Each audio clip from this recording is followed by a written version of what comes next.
16 आपके सामने है और उसके बाद तकरीर के लिए मुकर्रिर नंबर 10 तैयार है। बिस्मिल्लाहिर्रहमानिर्रहीम नहमदुहु व नसल्ली अला रसूलिल करीम अम्मा बाद। रसूल अकरम जहां में आए हिदायत खास व आम लेकर। रसूल अकरम जहां में आए हिदायत खास व आम लेकर। मक़ासिदे सुबह शाम लेकर हयात नौ का पयाम लेकर।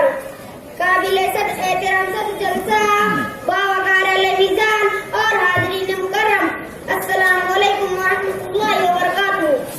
आज के मुसलमान की हालत ज़ार देखकर मेरा दिल तरगीब दे रहा है कि मैं हुज़ूर सल्लल्लाहु अलैहि वसल्लम की सीरत और आज का मुसलमान इस उन्वान का कुछ गौस गुजार करूं, इसलिए यही मेरा मौजूद सुकन है। तस्वुर मेरे सामने आज का मुसलमान है, ये वही मुसलमान है जिसे देख कर खुदा याद आ जाता था। ये वही मुसलमान है जो बहन बेटियों की इज्जत व असमत का पासबान था। ये वही मुसलमान है जिसके कुफ्र व जलालत के अंधेरे काबू हो जाया करते थे। ये वही मुसलमान है जिसके रूप दबदबा और जब हो जलाल से दुनिया कांप उठती थी। ये वही मुसलमान है जो तौहीद का लंबरदार और सुन्नतों का तर्जुमान था। ये वही मुसलमान है जो खुलूस से वफा का पैकर करता। ये वही मुसलमान है जिसके ईमान की खुशबू से सारा आलम मौत करता। ये वही मुसलमान है जिसके अखलाक और किरदार के हर तरफ गीत गाए जाते थे। लेकिन जरा मुलाहिजा तो कीजिए आज के मुसलमान की हालत ज़ार, इसे देख कर तो मेरे दिल के तार थरथरा रहे हैं, आंखें डबडबा गई। अफसोस सद अफसोस, ये तो किसी भी ज़ाविये से मुसलमान नजर नहीं आता जिस पर यहूद और नसारा का लिबास से वतन किए हुए हैं। चेहरा बिल्कुल सपाट, न सर पर टोपी है न आंखों में हया है, पतलून के पैर टखनों से नीचे लटक रहे, इधर उधर टुकुर टुकुर देखती हुई आगे बहन बेटियों पर पद निगाह की कमाल है। आइए सामाईन, आइए जरा इसकी 24 घंटे की जिंदगी पर, इसके सब रोज पर भी निगाह डाले। इसकी शादी भी है शैतान के भी कान कतर रही है। इसका हर कौल में घर का ही हिमायती नजर आता है। जब भी तिजारत करता है तो भेड़िया बन जाता है, जब भी डॉक्टरी करता है तो डाकू बन जाता है, जब भी मुलाजिमत करता है तो बेईमानी और रिश्वतखोरी पर उतर आता है, जब भी अपने घर में दाखिल होता है तो कूपवार दरिंदा बन जाता है, जब ये बाजारों में निकलता है तो चिचोरेपन की तस्वीर बन जाता है। माल दौलत और दुनिया की ज़ैब ज़ीनत देखकर इसकी रान टपकने लगती है। इसके अंदर की इंसानियत सीधा कदम तोड़ रही है। इसकी जिंदगी में दरिंदगी के इफरियत कह लगा रहा है। कभी तेकार अब काके कबे पाओ गए अब तुम, कभी तेकार अब काके कबे पाओ गए अब तुम, ये सोचो क्या थे हम तुम और अब क्या हो गए अब तुम। अरे ओ आज के मुसलमान, क्या तू भूल गया तू खैरुल बशर का उम्मती है, उस नबी का उम्मती है जिसके साथ क्या है मेरे रहमतुल्लिल आलमीन है। वो नबी मुकर्रम जो गालियां सुनकर भी दुआ दिया करते थे और तू है क्या ईद का जवाब पत्थर से दे रहा है। वो नबी मुकर्रम जो सरापा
अब आपके सामने मुकर्री नंबर